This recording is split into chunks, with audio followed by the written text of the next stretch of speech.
The mine entrance stood like an open wound in the mountainside, dark and waiting. Garrett Blackwood stood 3 feet from that darkness, 8 men in leather behind him, their breath forming clouds in the frozen Montana air. Beyond the threshold, 6 children huddled in the deepest chamber, their small faces barely visible in the firelight that flickered against ancient stone walls. 50 We have yards to keep ahead, moving. 5 police cruisers There's a safe formed place not far semicircle, from their here. red and blue lights painting the snow in colors that promised violence. 3 black SUVs sat between them, engines running exhaust. Rising like smoke signals in the blizzard, 8 armed men stood in a loose formation, weapons drawn but not yet raised, waiting for orders that would decide whether the next 60 seconds ended in blood or surrender. Deputy Frank Hoskins held a megaphone in his left hand, his right resting on his holster. His voice crackled through the speaker, distorted by wind and distance, and something that might have been doubt. Garrett Blackwood, Hell's Angels Montana chapter, this is your final warning. Release the hostages and surrender immediately. Garrett didn't move. The wind pushed against his leather jacket, trying to knock him back into the mine, but his boots stayed planted in the snow like he'd grown roots there. Behind him, Donovan Kane shifted his weight, a small movement that said he was ready for whatever came next. Fletcher Hayes stood to Garrett's right, phone in hand, recording everything. Silas Mercer anchored the left arm's crossed face, expressionless as carved stone. The children were 60 feet behind them, now hidden in the mine's belly where the firelight barely reached. But Garrett could hear them breathing, quick, shallow breaths that came from throats still learning what fear really meant. Travis Brennan's voice cut through the wind, high and clear and defiant in a way that only 12-year-old boys who've already lost everything can manage. He's lying. Vincent told Deputy Hoskins about us. He said they were partners. Hoskins' face changed. Just for a second, just long enough for Garrett to see the crack in whatever story the deputy had been telling himself. The megaphone lowered half an inch. His right hand tightened on his holster but didn't draw. Garrett Blackwood stood at the threshold of that mine, 41 years of living behind him, and thought about all the rules he'd learned about when to fight and when to walk away. He thought about the Marines and Iraq and the 3 men he'd carried through sniper fire because leaving them meant carrying their ghosts instead. He thought about his sister Cassidy, 16 years old, cold in the ground for 8 years now, because he'd been 6 hours too late. And he thought about the 6 kids behind him who were still breathing, still alive, still trusting that the man with the Hell's Angels patch on his back understood what a promise was worth. 41 years of rules, and tonight none of them mattered. His voice carried across the snow without amplification, steady and clear as a hammer striking stone. No. The word hung in the air between them like a challenge carved in ice. Then the world froze. Text appeared across the scene like a knife cutting through time itself. 24 hours earlier. Morning came to Livingston, Montana, the way it always did in December, slow and grudging, like the sun wasn't sure this frozen corner of the world deserved another day. Garrett Blackwood's internal clock pulled him from sleep at 5 a.m., same as every morning for the past 15 years. No alarm, no gradual waking. Just the sudden shift from unconscious to conscious, the way Marines learned to wake when every morning might start with incoming fire. He lay still for 30 seconds, listening to the nothing sounds of the motel room, the heater cycling, wind against the window, the highway beyond empty at this hour except for the long-haul truckers who measured their lives in miles instead of years. His right hand moved automatically to his left jaw, fingers tracing the scar that ran from his ear to his chin, a raised line of tissue that was all he'd brought back from Fallujah besides nightmares and the knowledge that rules got men killed. The flip phone on the nightstand stayed slint. It always stayed slint. Garrett kept it charged anyway, the old Nokia that had belonged to his sister Cassidy before she died. The phone that had held her last text message for 6 hours while he'd been 200 miles away, riding through South Dakota with the engine roar drowning out everything, including the buzzing in his jacket pocket that might have saved her life if he'd just stopped to check. He didn't check the phone now, hadn't looked at that message in 3 years, didn't need to. The words were burned into his memory deeper than any scar. Garrett, Derek's scaring me. I don't know what to do. Please call. Sent at 11:47 p.m. Read at 5:32 a.m. 6 hours and 45 minutes. The coroner had estimated time of death around 3 a.m. Math didn't care about intentions. Math didn't care that he'd been celebrating a brother's birthday or that the bar had been too loud to hear the phone. Math just calculated the difference between alive and dead and came up with a number that weighed more than Garrett could carry but less than he deserved. The diner sat on the edge of Livingston like it had been there since the town was born. Garrett parked his Harley in the side lot and watched the morning unfold through the front window. Jenny was behind the counter, same as always, pouring coffee for the early crowd. He walked in. The door chimed. 6 people looked up, then looked away. Garrett took his usual booth back to the walleyes on both exits.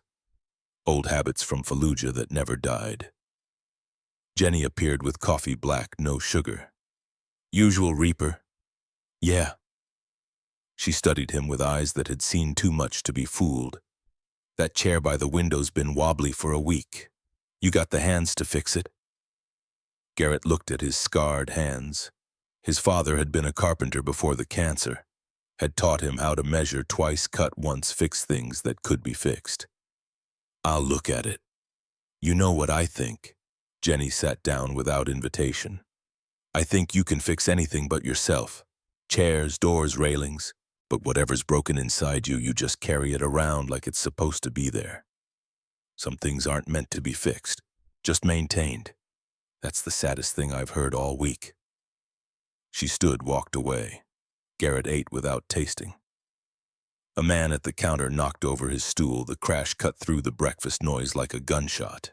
Garrett's hand moved to his waistband before he could stop it, body reacting before brain caught up. For a second, he was back in Fallujah, 2007 IED smoke clearing, ears ringing. He forced his breathing steady. 4 seconds in, 4 seconds hold, 4 seconds out, the VA technique that worked like aspirin on a bullet wound. When he left, he fixed Jenny's chair. Took 10 minutes. She watched from behind the counter, arms crossed, not saying anything. At the door, she called out, "Whatever you're running from, I hope you know you can't ride fast enough." Garrett climbed on his bike and rode into the storm that was gathering in the north. Jenny was right. You couldn't outrun ghosts. They rode passenger, always had, always would. Highway 191 cut through the Gallatin National Forest like a scar through living tissue. Garrett rode north with no destination, just the need to move. The blizzard came fast, the way Montana storms always did. 1 minute gray sky, the next snow so thick he could barely see 10 feet ahead. Smart men turned around. Garrett kept riding. Then he saw it. A dark streak across the snow. Blood. His brain registered it before conscious thought caught up. Too dark for mud. Too liquid for frozen earth. He stopped. Followed the trail. More blood. Tire tracks where a heavy vehicle had spun out. Branches broken. A path of violence leading into the trees.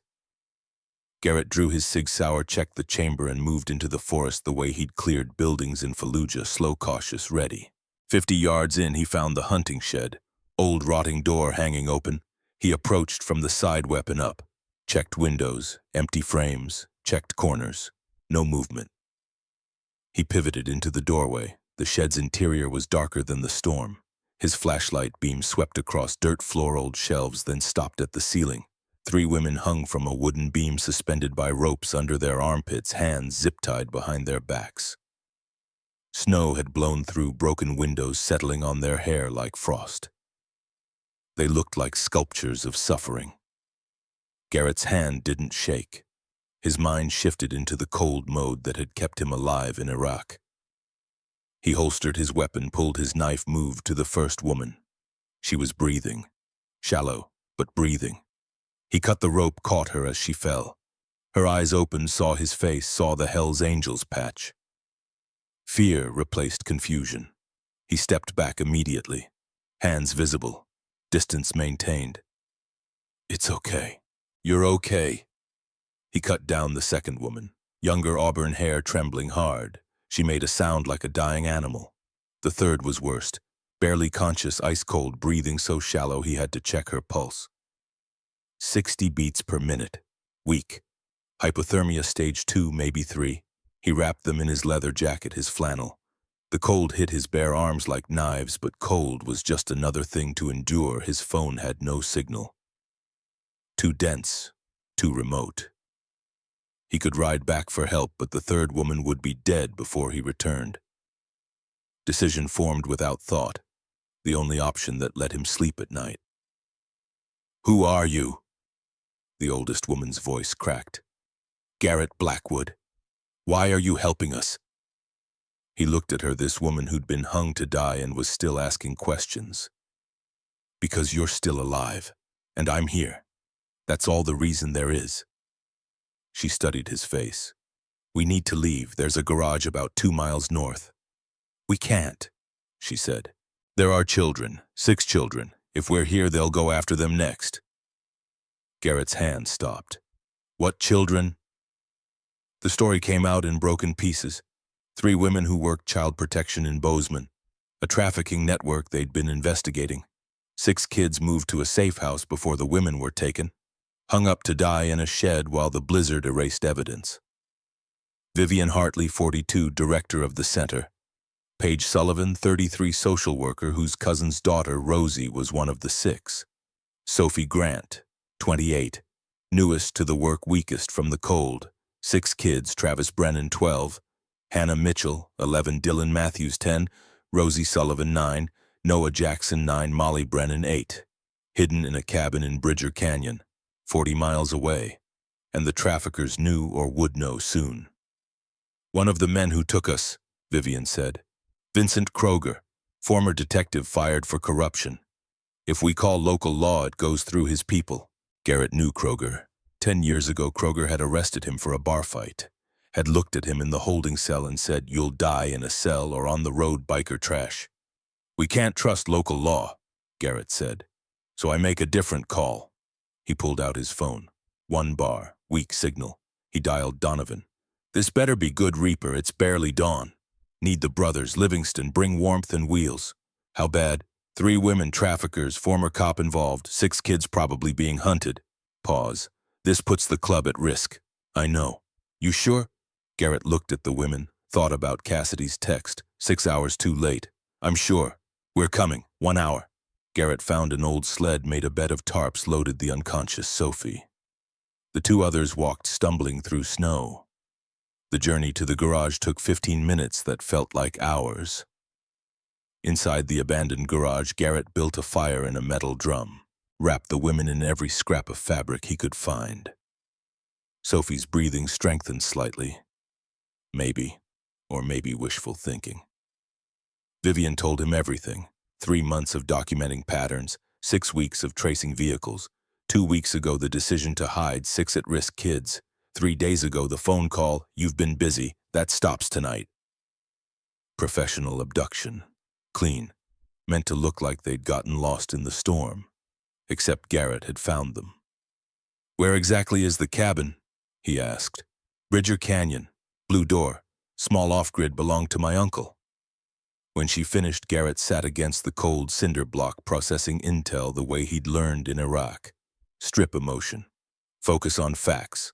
Build tactical picture. 6 kids 40 miles away. Traffickers closing in. Corrupt law providing cover. No way to call help without it going to wrong people. And him, 1 Marine with a Hells Angels patch and a phone full of brothers. The math was bad. But Garrett had learned in Fallujah that sometimes you took a mission not because you could win, but because the alternative was carrying the weight of not trying.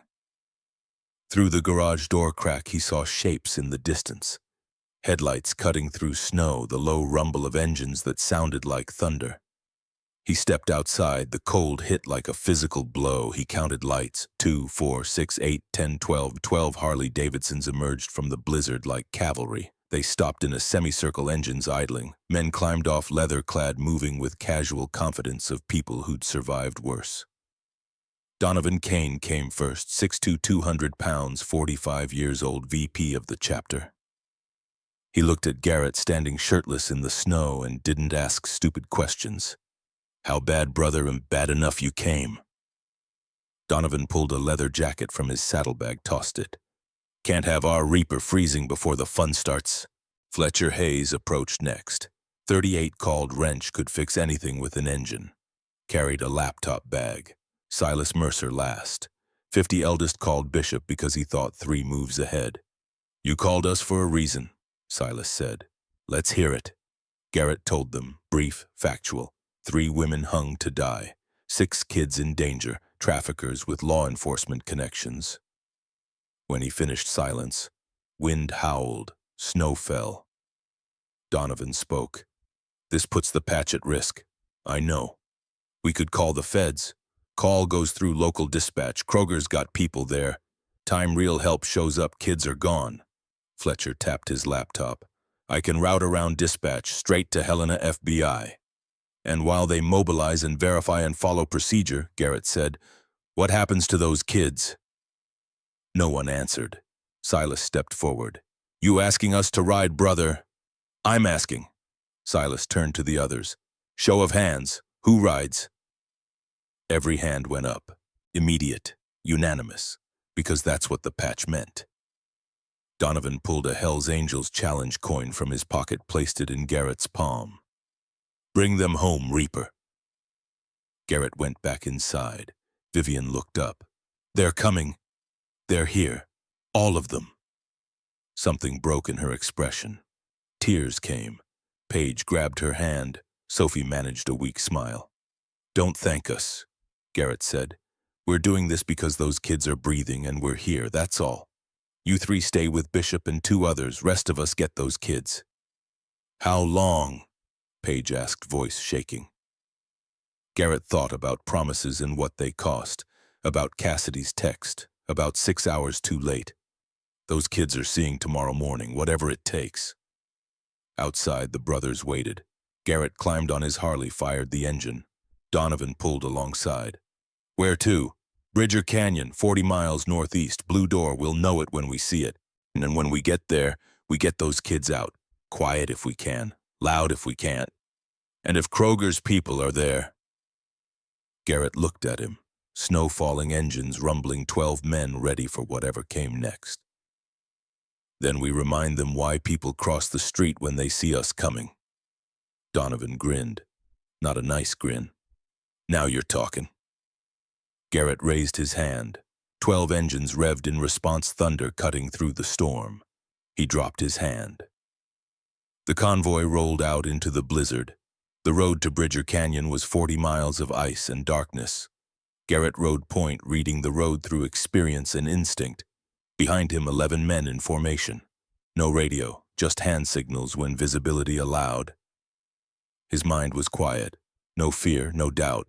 Just the road and the mission and the weight of Donovan's coin in his pocket. Not this time.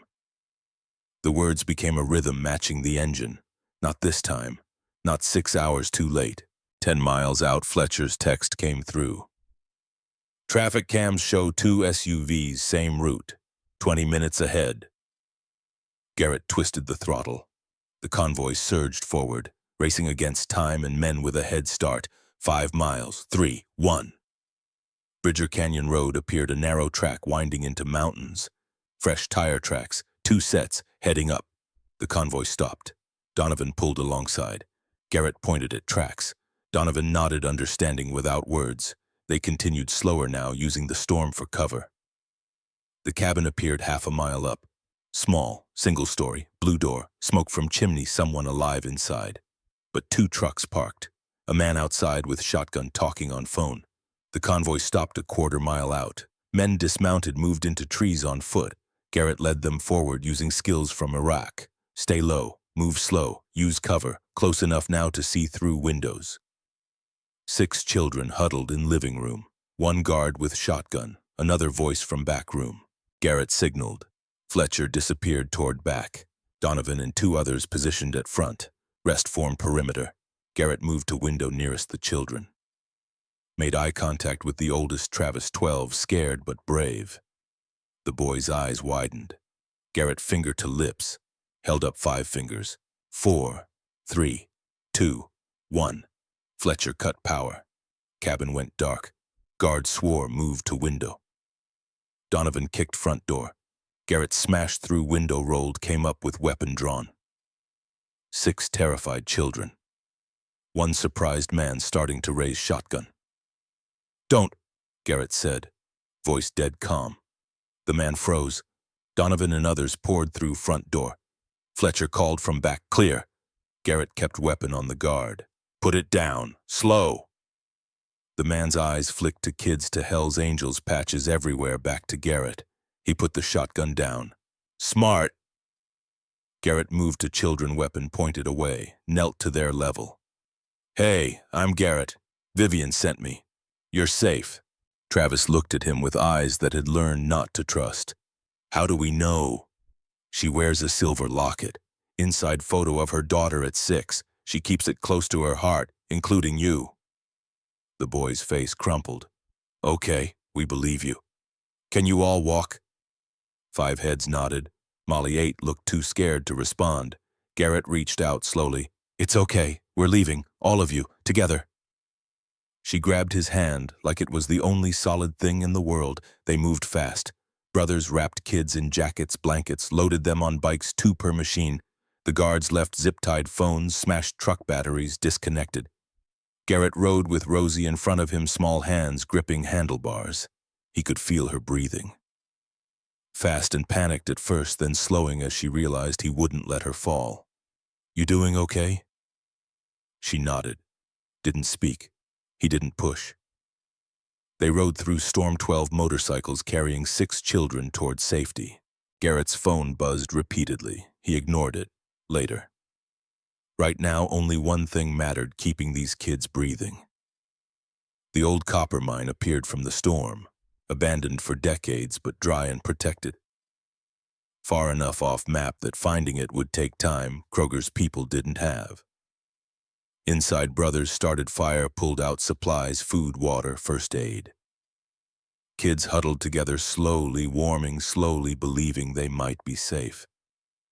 Garrett stood at mine entrance looking out at storm. Phone showed 17 missed calls. Federal number. "Fletcher's doing." He dialed back. "This is Agent Rebecca Carver, FBI, Helena. Who is this?" "Garrett Blackwood. You're looking for 6 kids. I've got them." Pause. "Mr. Blackwood, we have units responding to possible kidnapping." "It's not kidnapping, it's rescue. Kids are safe. Women taken 3 days ago are safe. Man you want is Vincent Kroger, former detective running trafficking out of Bozeman." Longer pause. "How do you know this?" "Because I cut those women down from the beam they were hanging from. And I just pulled 6 kids out before Kroger's people could disappear them. You want details, I'll give them. But you need to understand something." "What?" "I'm not the enemy. If you send local law, good chance they're on Kroger's payroll. You want these kids to testify, want this to stick, you come yourself. People you trust, no one else." Very long pause, papers rustling. "Mr. Blackwood, I served in Marines. Fallujah, 2006, I know your name. You carried 3 men through sniper fire, got Silver Star." Garrett said nothing. "I'm coming. With team I've personally vetted. ETA 2 hours, can you hold position? We'll be here. Those kids you saved, they're lucky you were on that road. Luck had nothing to do with it." He ended the call. Inside, kids were eating slowly, carefully. Travis sat apart watching Garrett with eyes full of questions. Garrett walked over, sat, didn't speak. After a minute, Travis spoke. "Why'd you do it? You don't even know us." "You're right, I don't. So why?" Garrett looked at the boy, thought about Cassidy, the text 6 hours too late, 8 years carrying ghosts. "I had a sister, Cassidy. She was 16. Someone hurt her. She called for help. I didn't answer in time." He stopped, swallowed. "I can't fix what happened to her. Can't bring her back. Can't undo those 6 hours, but I can make sure you 6 don't become another story that ends wrong.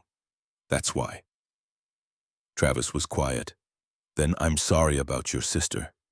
"Me too, kid." They sat in silence. Fire crackled. Storm raged. 11 men in leather stood guard over 6 children, learning that sometimes the world had people who showed up when it mattered. 2 hours later, headlights. Federal vehicles. Agent Carver stepped out, looked at assembled bikers' children, Garrett standing between them. She walked forward slowly, hands visible. "Mr. Blackwood." "That's me. I'm Agent Carver." She looked past him at children. "They okay? Physically, mostly. Everything else takes time." She nodded, turned to her team. "Get blankets, water, medical, gentle. These kids have been through hell." Her people moved efficiently. Garrett watched children transferred to federal custody, watched justice machinery start turning. Carver came back. "We need statements. From you, your associates. We'll cooperate." "Good. Because what you did saved 6 lives, maybe more once we trace Kroger's network, but you also put yourselves in legally gray area." "I know. So I'm doing you a favor, writing this up as civilian rescue. Good Samaritans in right place, your club's involvement mentioned minimally. Conditional on you not becoming a problem." "Wasn't planning on it." "Good." She paused. "Off record, that silver star, you earned it." Garrett said nothing. She extended hand. He shook it. By dawn, storm cleared. Children safe in federal custody. Women reunited with them. Kroger somewhere learning his network had holes, and men with badges who couldn't be bought were coming. Garrett stood at mine entrance watching federal vehicles drive away carrying 6 kids toward futures that wouldn't include him. "Hell of a night," Donovan said. "Yeah. Think those kids will be okay. They've got a chance. More than 12 hours ago. And you," Garrett touched his jaw scar. Thought about Cassidy's text, 6 hours too late. How he'd never answer that call in time no matter how many kids he pulled from dark. "Same as always, just carrying what I carry. Maybe tonight you're carrying a little less. 6 kids worth." They mounted bikes. 12 engines started as one. Rode out as sun rose, painting snow gold and red. 6 children were breathing. 3 women going home. For a man who'd spent 8 years learning to live with failure, that was something close to enough. The road stretched ahead. Engine rumbled beneath him. Garrett rode into whatever came next. You kept moving. The federal vehicles were still visible in distance when Garrett's phone rang. Not his smartphone. The old burner. Only 3 people had the number. One was Donovan 10 feet away. One was dead. That left one. He answered without speaking. "Blackwood." The voice was smooth, educated, expensive suits and money made in ways never showing on tax returns. "You've been busy tonight?" Garrett's hand tightened. He knew this voice. 10 years ago, holding cell after Kroger arrested him. A lawyer who'd appeared without being called, who'd smiled like he knew secrets that would destroy you. "Who is this?" "Someone who pays attention. Someone who noticed 6 children vanished from a trafficking pipeline my associates invested considerable resources establishing. Someone very disappointed in Vincent Kroger's failure to clean up." Garrett walked away from others out of earshot. "What do you want? To make something clear. Those children are witnesses now. Federal witnesses, protected. Touching them creates problems we don't need. So congratulations, Mr. Blackwood, you've won this round." "Then why call?" "Because wins are temporary. 6 kids are a setback, not defeat, and I want you to understand something." Voice dropped, lost smoothness, became harder. "You cost us money, made us look weak. In our business, perception is everything. So while those children are safe, you are not. Neither are your brothers, neither is anyone who helped you. Is that a threat? It's a promise, not today, not tomorrow, but eventually, when you're not expecting it. When you've let your guard down, that's when you'll learn what it costs to interfere with us." Line went dead. Garrett stood in snow phone to ear, feeling weight of words that weren't quite death sentence, but close enough. Around him morning was beautiful, the way mountains after storms are. Clean edges, sharp light, the kind of day where nothing bad could happen. He knew better. Donovan approached. "Problem? Someone knows what we did, someone bigger than Kroger. How much bigger? Big enough they called to threaten instead of just showing up. Big enough they consider 6 kids a setback instead of disaster." Garrett pocketed phone. "We kicked a hornet's nest. Some of those hornets have stingers we can't see coming. You thinking we should have walked away?" Garrett looked toward where federal vehicles had disappeared. 6 children breathing because 12 men decided some things were worth risk. No, I'm thinking we need to finish what we started. Those kids are safe. Feds have Kroger in sights. What's left? Fletcher found GPS data on Kroger's vehicle. 7 locations, 7 missing kids cases. 6 of those kids are still out there. Still missing, still in system, and whoever just called me is why they're never getting found. Donovan was quiet. Then, you're saying we don't stop at 6. 6 was tonight's count. Real numbers higher. Someone needs to care. Feds will care. That's their job. Feds will investigate, file paperwork, build cases. While they do that, those kids are merchandise being moved through pipeline we just disrupted. You think whoever called me leaves witnesses? Those kids have time for proper procedure. Donovan looked at assembled brothers still riding high on mission adrenaline. You're talking about going after whole network, not just Kroger, people above him. I'm talking about not stopping until every location Fletcher found gets checked. Until every kid that can be saved gets saved. Until whoever called me learns threatening us was biggest mistake in his profitable career.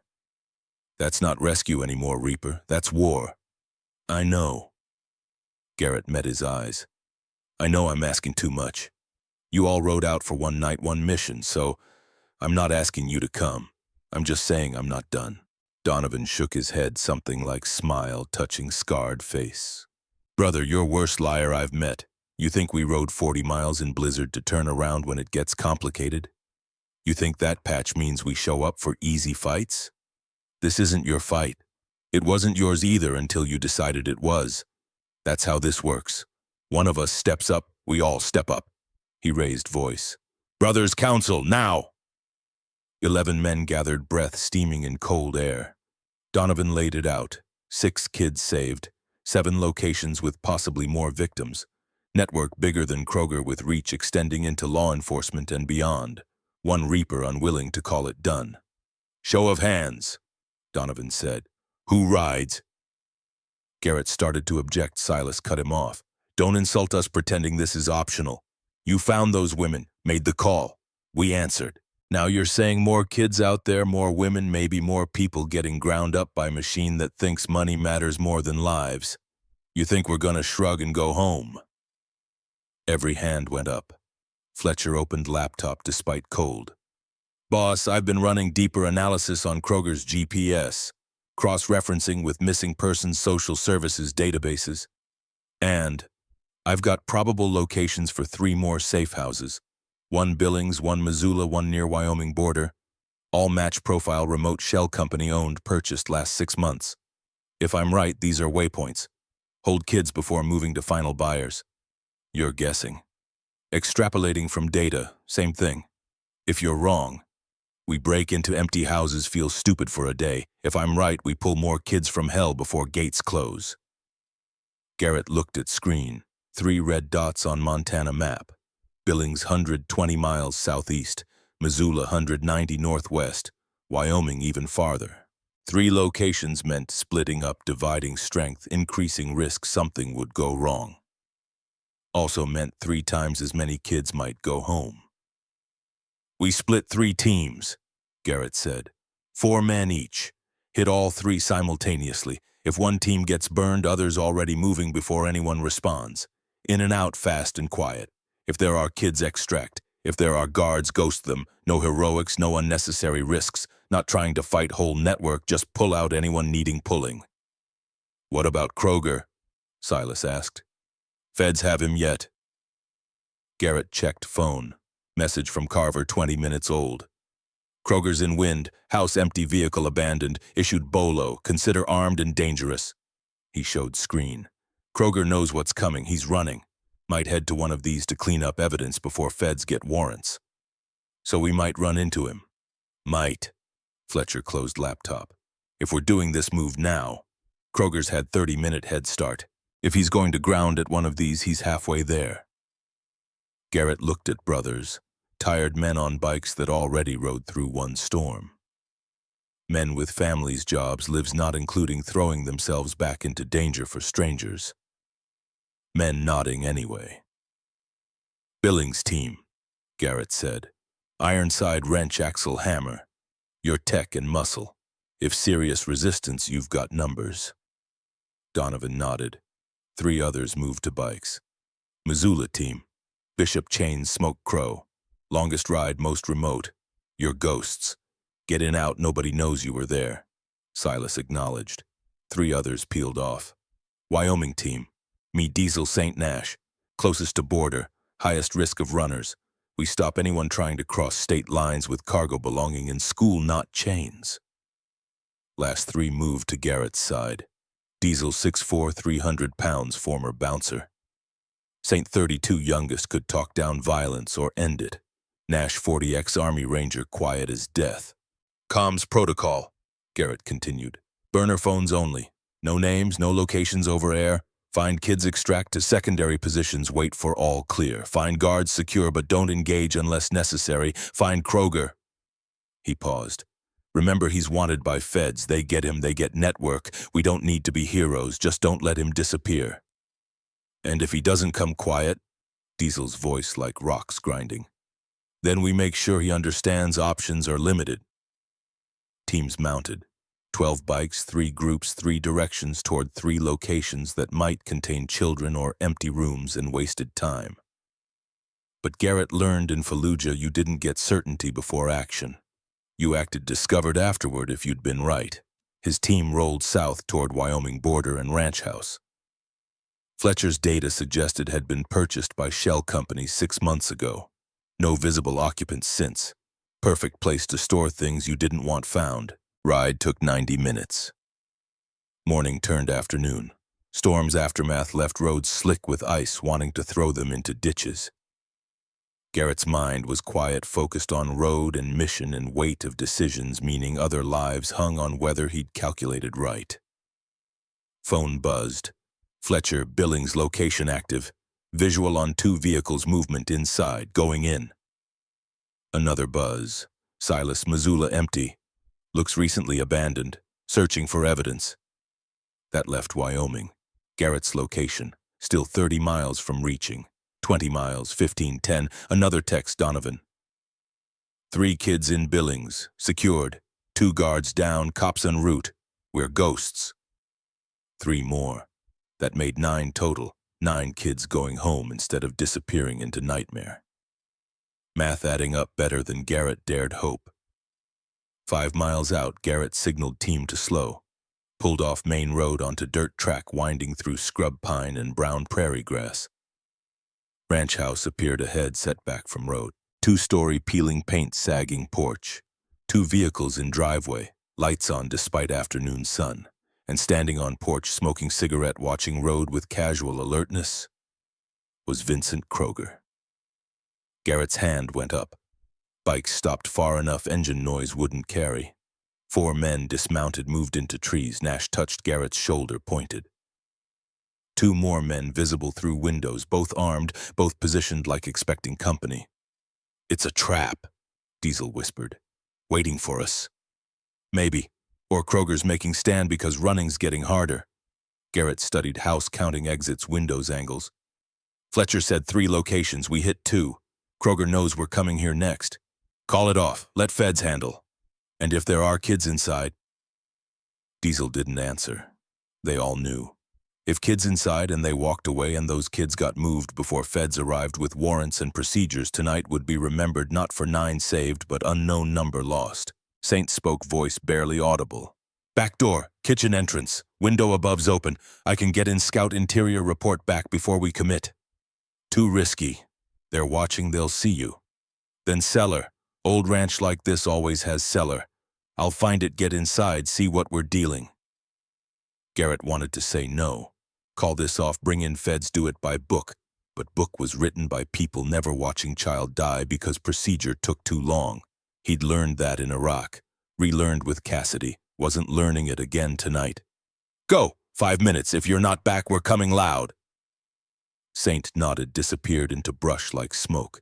3 remaining men waited, weapons drawn, watching house for any sign they'd been spotted. Kroger finished cigarette, flicked it into snow, went back inside. Door closed. Afternoon light slanted through bare trees, painting everything gold and red and fragile. 4 minutes. 5. 6. Saint reappeared from opposite direction, moving fast. 3 kids in basement, 2 boys, 1 girl, ages maybe 9 to 12. Locked in, not restrained. Kroger and 2 others upstairs, they've got serious hardware AR-15's body armor. Not planning to negotiate. Exits. 3. Front back cellar door I came through, all monitored from main room. Plan? Saint smiled. Not nice. I left cellar door unlocked. We go in through there, get kids out, same way Kroger never knows till we're gone. And if he checks basement while we're extracting, then we improvise. Terrible plan. Too many variables, too much could go wrong, but Garrett ran worse in Fallujah and survived. At least this time mission was saving kids, not killing insurgents. Let's do it. They moved through brush to cellar entrance. Slanted doors set in ground like tornado shelter. Saint had propped open with rock, slipped inside one at a time, descending wooden stairs creaking under weight. Basement dark and damp, smelled of earth and rot. 3 children sat against far wall, huddled under blanket. When Garrett's flashlight found them, they didn't scream, just stared with eyes that stopped expecting rescue. Garrett knelt in front, keeping distance, letting them see he wasn't coming closer without permission. "Hey, I'm Garrett. These are my friends. We're here to get you out." Oldest kid boy, maybe 12, shook head. "Door's locked. They check every 10 minutes. Even if you get us out, they'll hunt us down." "Not if they don't know you're gone for an hour. By then you'll be with people who can protect you." "How?"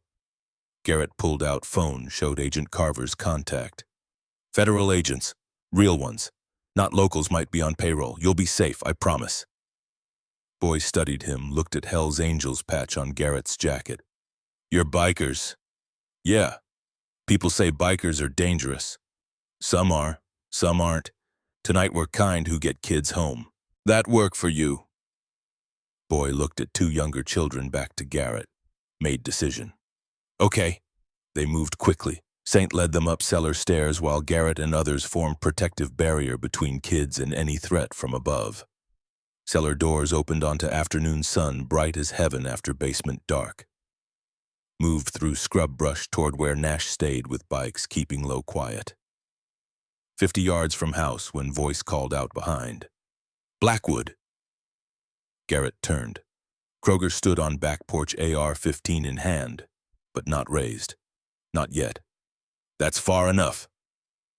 Garrett put himself between Kroger and kids who Diesel and Saint were already moving toward bikes.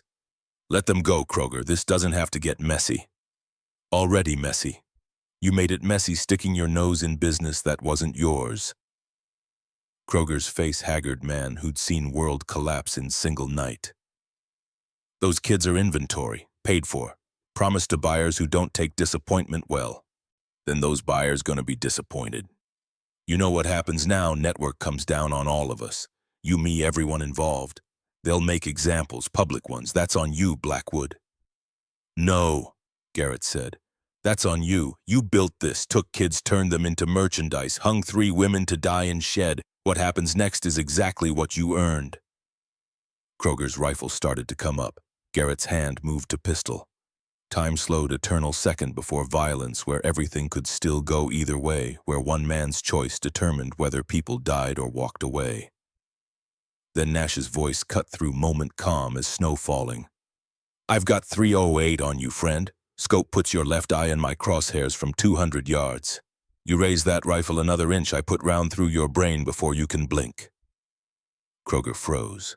Garrett couldn't see Nash, didn't know where he'd positioned, but recognized voice of man who'd made that shot 1,000 times and wouldn't hesitate to make it 1,001. "Your choice," Garrett said. "Put rifle down, walk away, take chances with feds. Or raise it and Nash turns your head into memory. Either way, those kids are leaving." Kroger's jaw worked. Eyes burned with rage and fear and terrible understanding he'd lost everything and no way to get it back. Rifle lowered. He set it on porch. "This isn't over." "Yeah, it is. You just haven't accepted it yet." Garrett backed away, keeping eyes on Kroger till he reached bikes. 3 children already mounted, holding tight to Diesel and Saint. Nash materialized from tree line, no rifle visible, but Garrett didn't doubt it existed. Fired engines rolled out, leaving Kroger standing on porch watching Empire burn. Ride back to Livingston took 2 hours. Rendezvoused with other teams at truck stop outside town.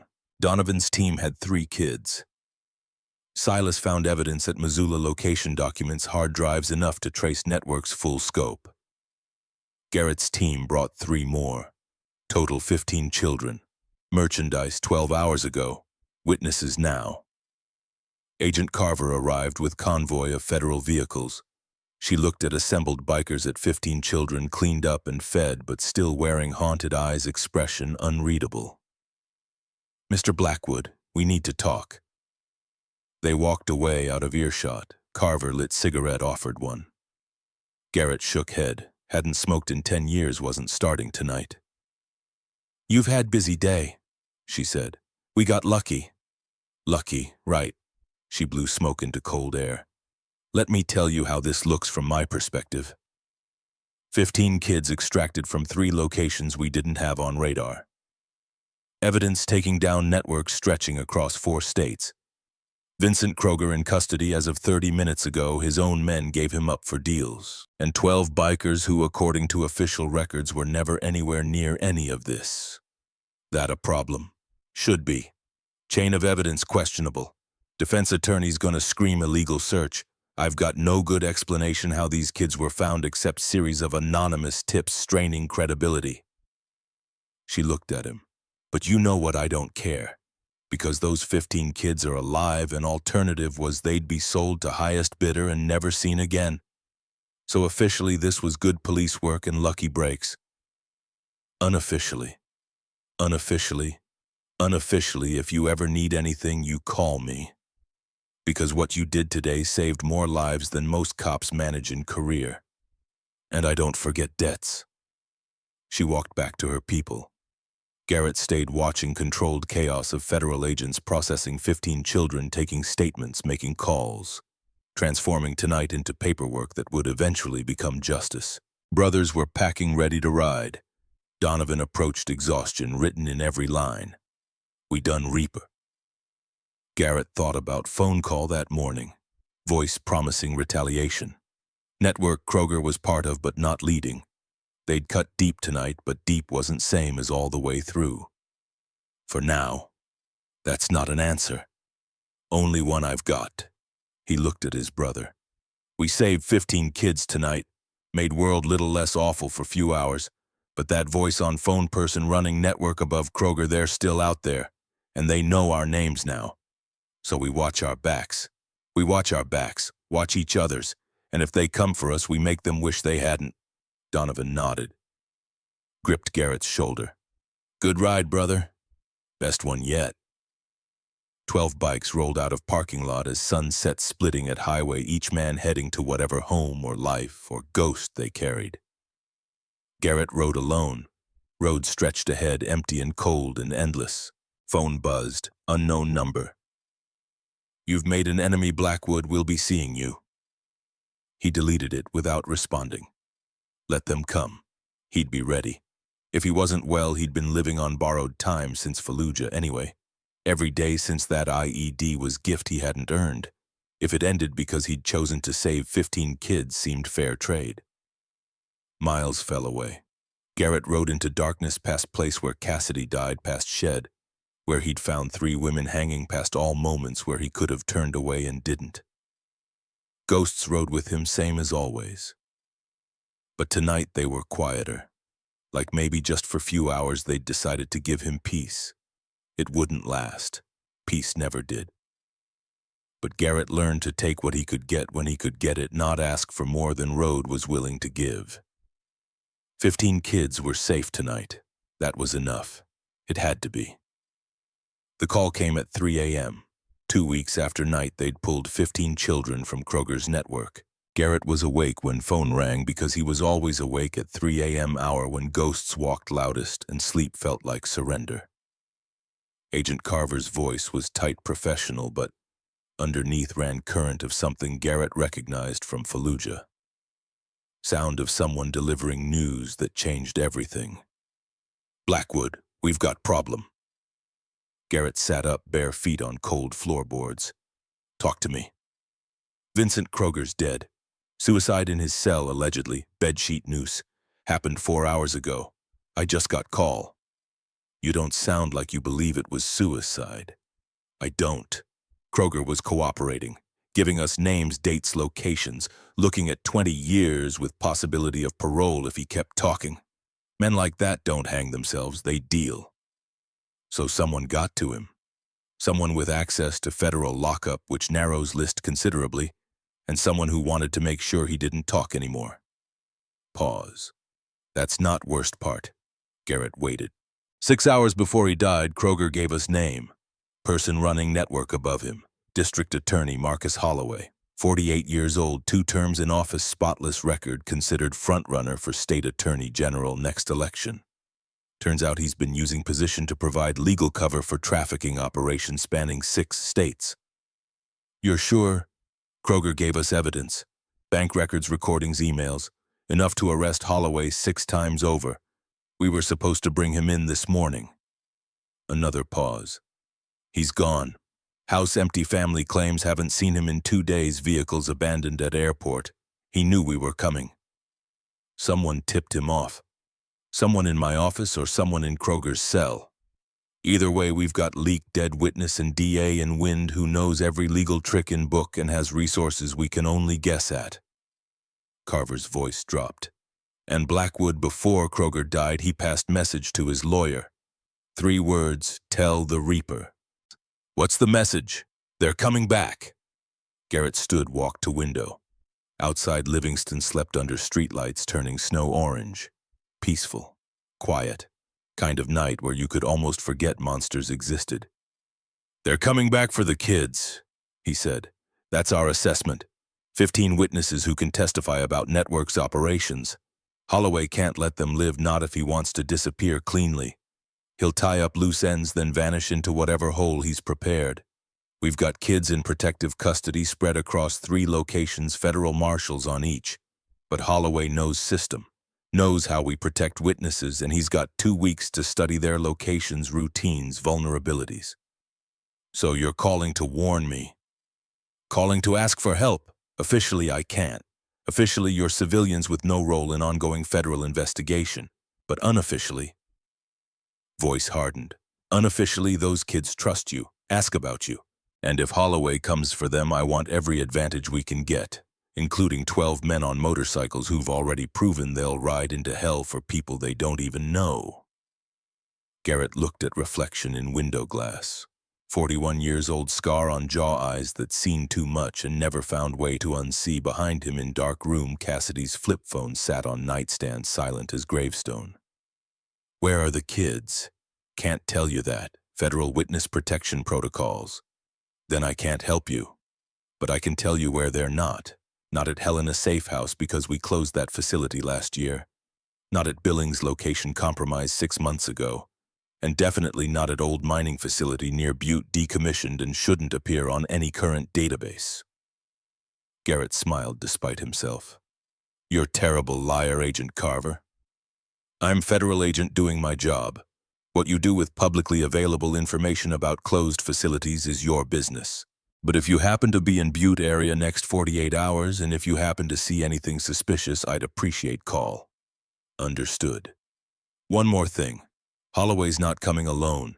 He's got money connections, 15 years building network. He'll bring professionals, ex-military probably, men who'll do job clean and disappear. You get involved, you're not facing small-town corrupt cops. You're facing people who kill for living. Wouldn't be first time. I know. That's why I called. She hung up. Garrett stood in darkness for a long moment, then dialed Donovan. Brother, it's 3 in morning. Someone better be dying. Not yet, but they might be soon. I need club, all of them, Butte mining facility, Sunrise. What's happening? Holloway's coming for kids. We're gonna make sure he doesn't leave with them. Silence on other end. Then we'll be there.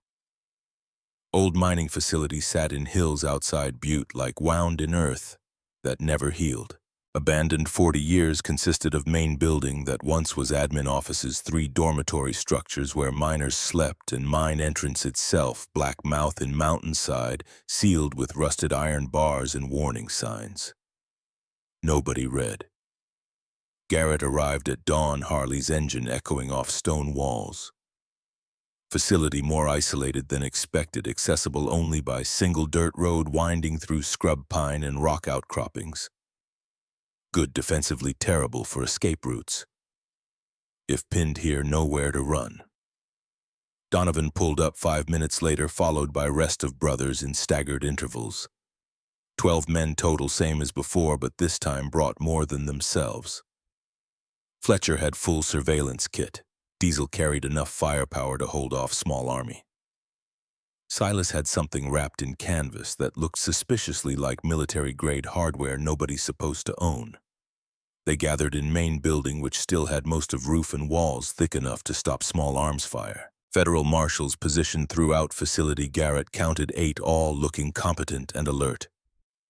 Kids were in deepest part of main building, reinforced room that probably been mine's vault back when operational. Agent Carver was there, looking like hadn't slept since their call. She acknowledged Garrett with nod. "You came." "Said I would." Marshals aren't happy about civilians being here.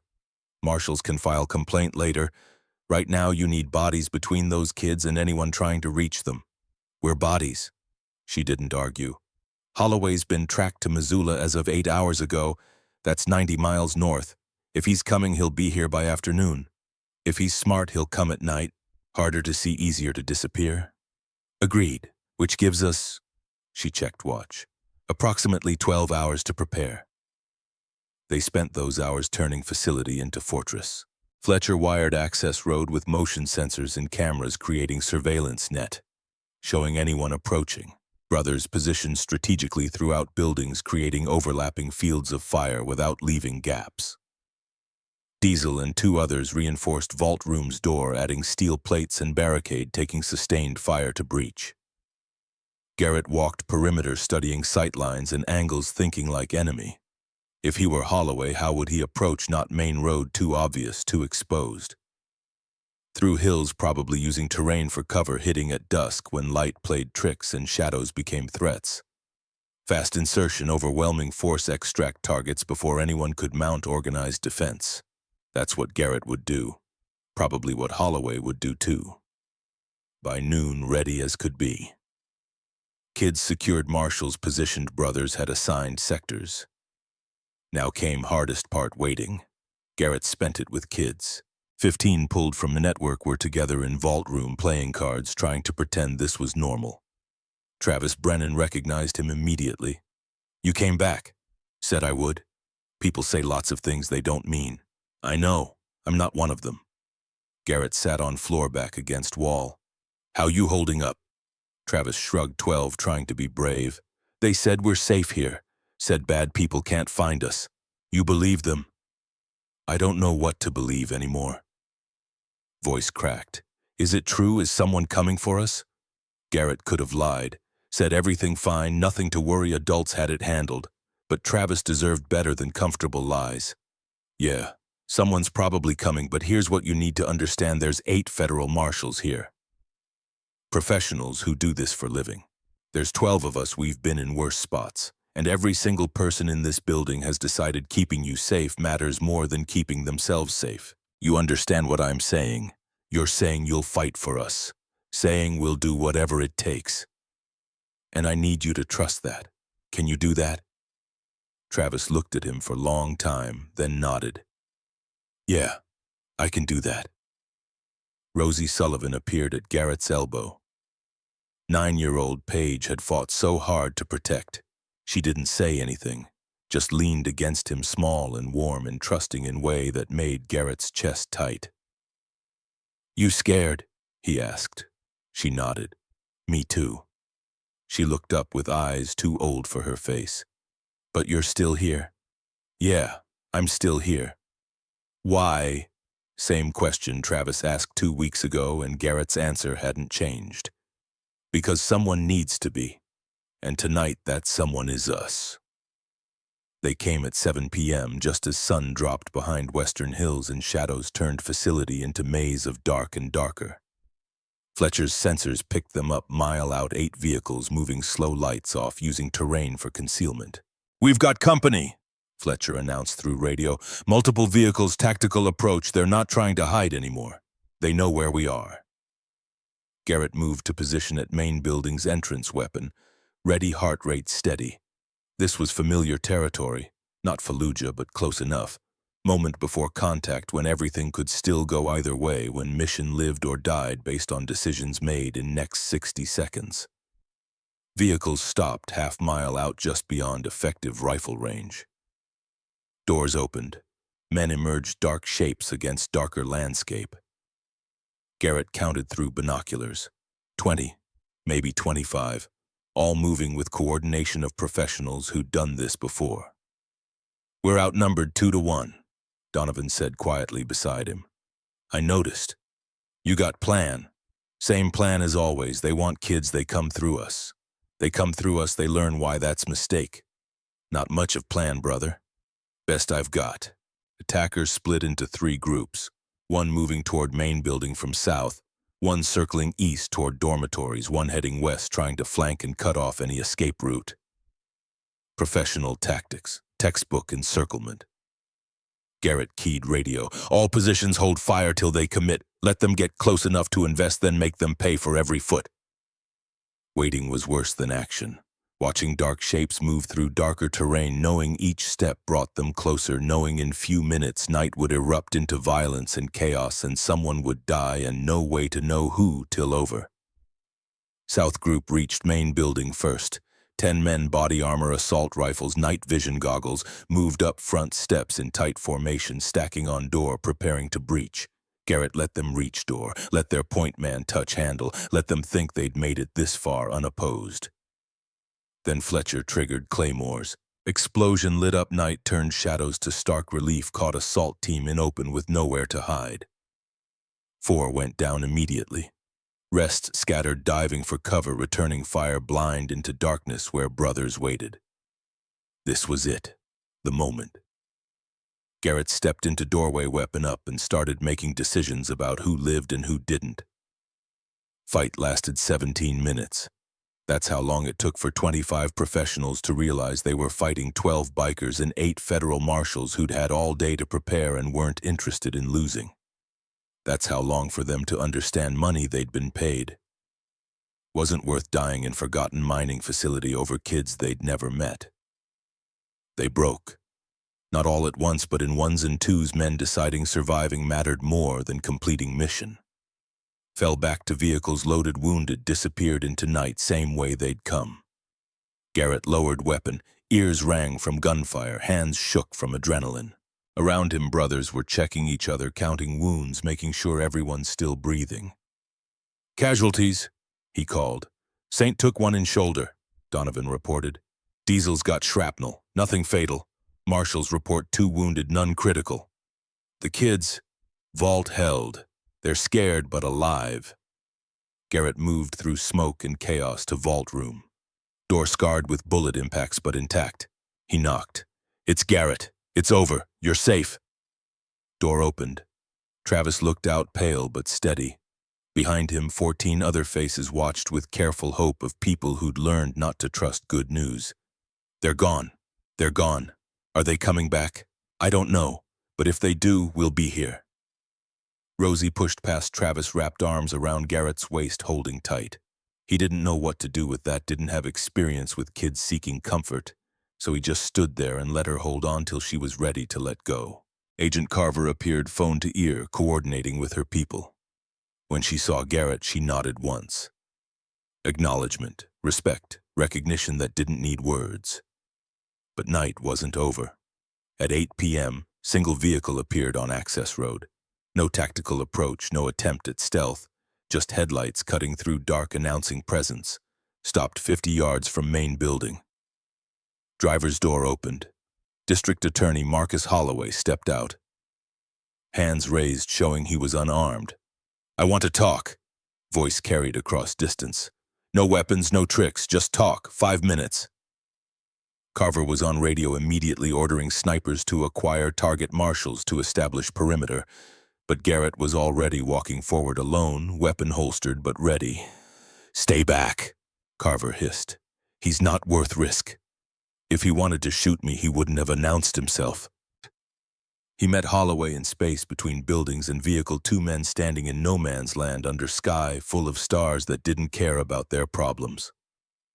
Up close, Holloway looked like what he was: bureaucrat, soft around middle, expensive suit under winter coat, manicured hands, never done hard work.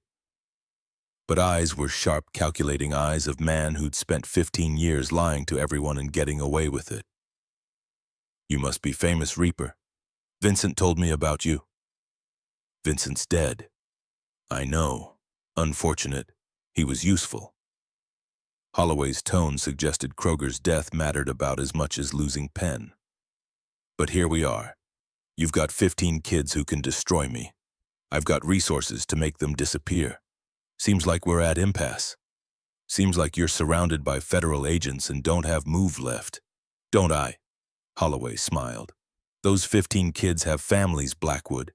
Parents, siblings, grandparents, people who care. People who trust that when they send children into protective custody, those children will be safe. Are they safe, you think? You absolutely certain every location those families staying is secure, that no one slipped through your net?" Garrett's blood went cold. "You're bluffing." Check your phone. I've sent you some photos just to prove I'm serious." Garrett pulled out phone. 3 messages, 3 photos. Travis Brennan's grandmother sitting in kitchen, unaware, someone photographing her through window. Hannah Mitchell's foster parents walking to car. Dylan Matthews' elderly grandfather sleeping in nursing home room. "You touch them. I won't have to, because you're gonna be reasonable. You're gonna let me walk away tonight. Gonna tell Agent Carver I escaped in confusion. And in exchange, those families stay safe. Kids stay safe. Everyone goes home. And you get away with everything. I get to live. So does everyone else. Seems fair trade." Holloway's smile widened. "Come on, Blackwood. You're not cop. Not bound by rules and procedures. You're criminal in leather jacket who happened to be in right place at right time. You know how world really works. You know sometimes bad guys win and best you can do is minimize damage." Garrett stared at him. Thought about Cassidy about 6 hours too late, about all times he'd been powerless to stop evil from winning. Thought about 15 kids who trusted him and their families who had no idea they were in danger. And thought about what he'd learned in Fallujah about difference between rules of engagement and rules that actually kept people alive. "You're right," he said finally. "I'm not cop. I don't care about procedure, and I know exactly how world works." He drew his weapon. Holloway's smile vanished. "You shoot me, those families die. I've got people watching them right now. One phone call I don't make, they move. You willing to trade my life for theirs?" "No." Garrett's hand was steady. "I'm not trading anything because you're bluffing. You send people after those families, you turn this from trafficking case into multiple homicides. You go from running to being hunted by every federal agent in 6 states. You're not that stupid. You're betting 15 families on that assumption. I'm betting you're coward who talks big but folds when someone calls bluff." Garrett stepped closer. "Here's what's gonna happen. You're gonna turn around, get back in car, drive straight to Agent Carver. You're gonna surrender, confess to everything, and you're gonna give up every name, every location, every piece of your network. And if I don't, then I shoot you here and now, not in head where you die quick, in knee, then other knee, then you get to crawl to Carver and explain why you thought threatening children was smart move, your choice." Holloway's face went pale. "You're insane, you can't—" Garrett cocked hammer. Sound was very loud in quiet night. "Last chance?" For a long moment, Holloway didn't move. Then something broke behind his eyes. Some final illusion he controlled this situation. His shoulders sagged. "Fine. You win."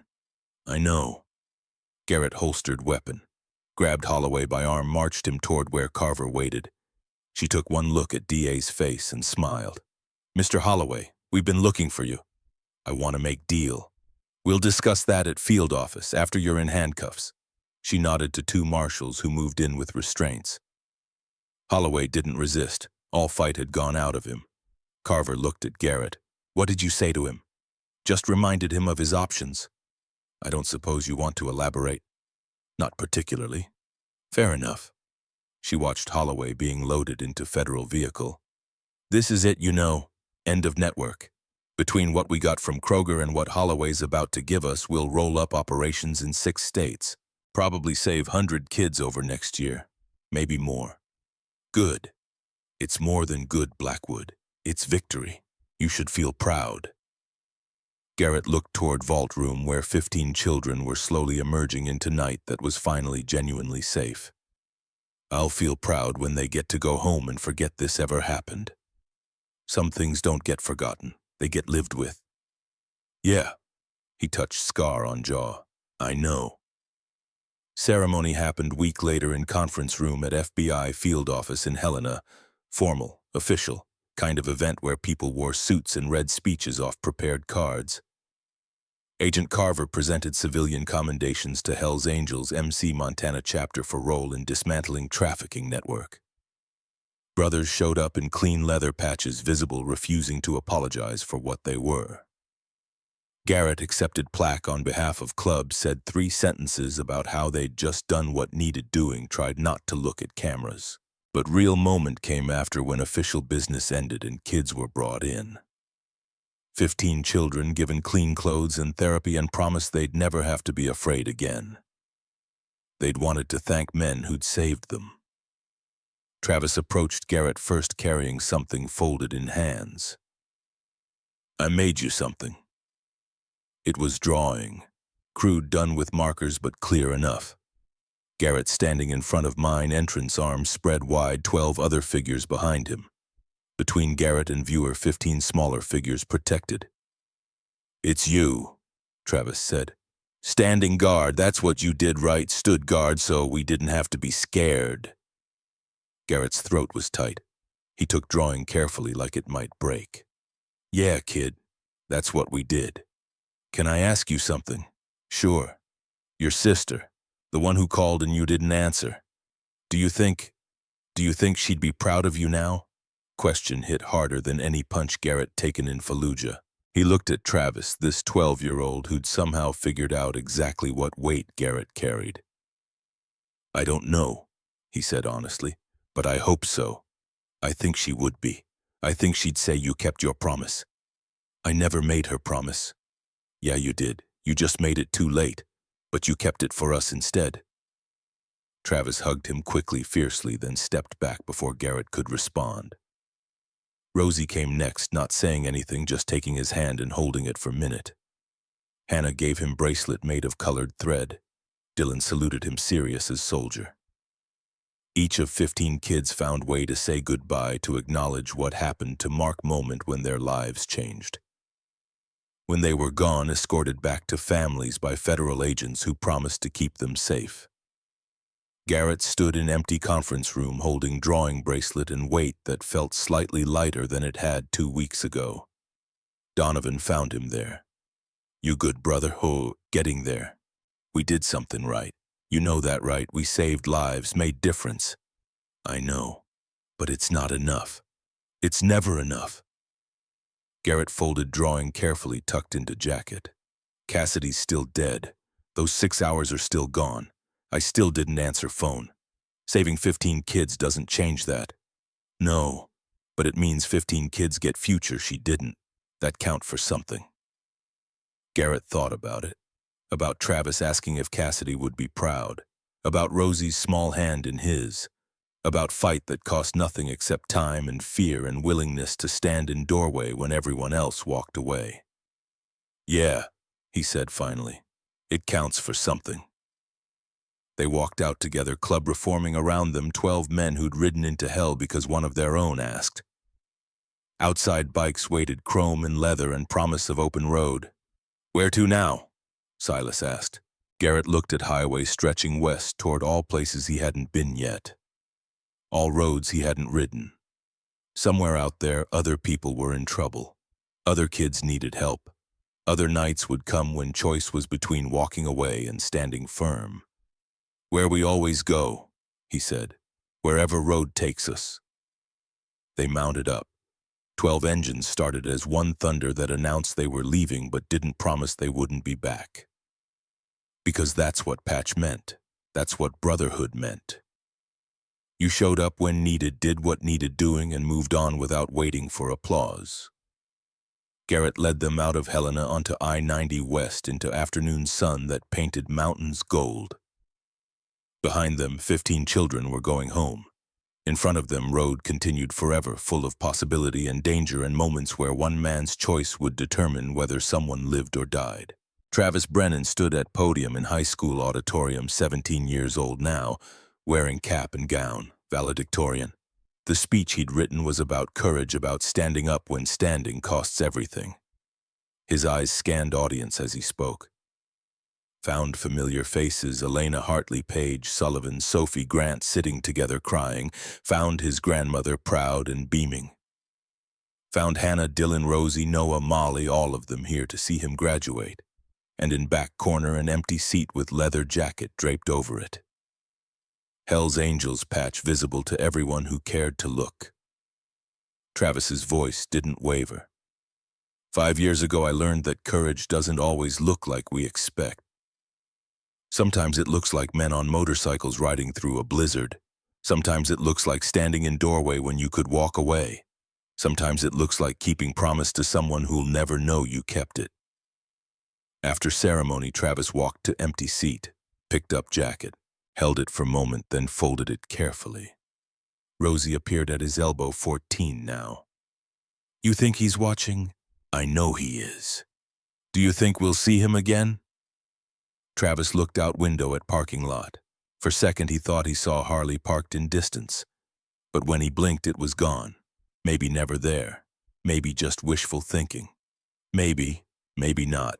But he's out there somewhere. "Doing what?" Travis smiled.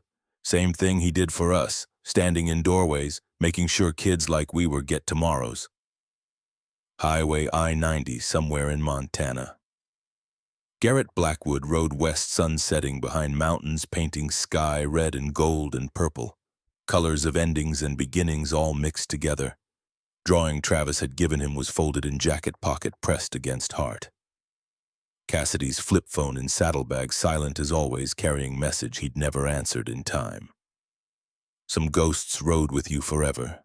You didn't outrun them. You just learned to carry them without letting them stop you from moving forward. Garrett's phone buzzed. Text from unknown number. "Single mother, 2 kids, bad situation, Billings, needs help. Can you..." He didn't know who sent it. Maybe Carver. Maybe someone else in network of people who knew what patch meant, who knew Reaper showed up when needed. He checked GPS. Billings was 100 miles east. He could make it by midnight. Garrett twisted throttle. Harley surged forward. Behind him, sunset-painted world in colors of promise. Ahead, darkness waited, full of people who needed someone to stand between them and whatever came next. Some men spent whole lives learning when to walk away. Garrett Blackwood had learned something different. He'd learned when to stay. Road stretched ahead, empty and full of possibility. Engine rumbled beneath him like living thing. And somewhere in wind rushing past his face, Garrett thought he heard his sister's voice, just for seconds, saying thing he'd needed to hear for 8 years. "You did good, big brother. You finally did good." It was probably just wind, probably just wishful thinking. But Garrett let himself believe it anyway. He rode on. Sunset, stars came out, and one man in leather carried his ghosts and victories into whatever tomorrow would bring. Knowing road never really ended. It just kept giving you chances to be better than you were yesterday. That was enough. It had to be.